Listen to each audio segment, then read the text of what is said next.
Textos complementares. O educador no mundo do trabalho. Trabalhador do ensino. Quem é o professor hoje?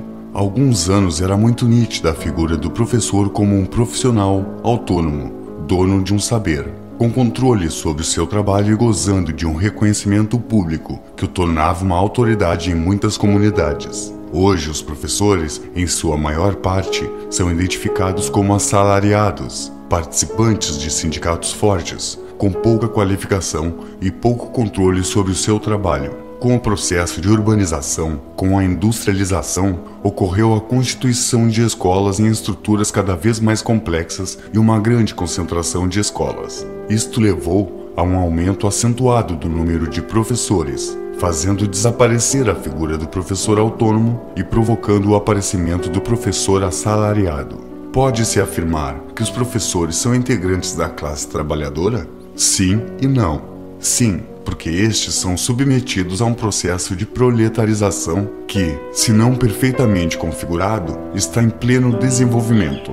Por outro lado, somente o assalariamento não caracteriza um membro da classe trabalhadora. Um trabalhador é aquele que, além de vencer sua força de trabalho, não possui o controle sobre os meios, os objetivos e o processo do seu trabalho.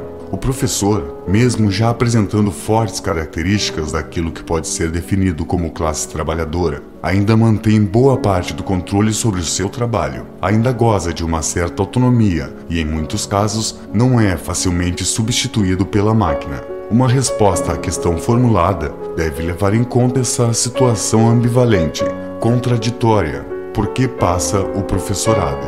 A situação de ambivalência do professorado entre o profissionalismo e a proletarização é determinada por situações historicamente constituídas. No Brasil, o processo de proletarização é acelerado. De acordo com Enguita, 1990, um grupo profissional é um grupo de pessoas autorregulado, que trabalha diretamente para o mercado, oferecendo determinado tipo de bens ou serviços. É o que poderia chamar de um profissional liberal. Realiza um trabalho autônomo, com controle sobre seu processo de trabalho. Normalmente, seu campo de trabalho e conhecimento profissional estão amparados por lei. Certos grupos profissionais, caso dos médicos, mesmo quando assalariados, conservam um certo poder sobre seu trabalho, sobre a formação da profissão, entre parênteses, conteúdos, currículos, etc., e gozam de um certo prestígio social.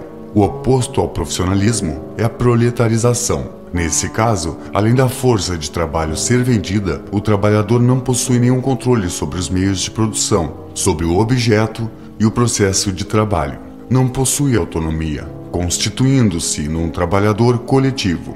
Seu saber, ao longo do desenvolvimento do processo de trabalho, é apropriado pelo capital, incorporado ao processo de produção.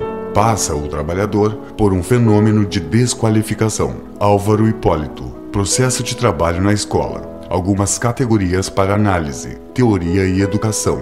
1991. Boas reflexões.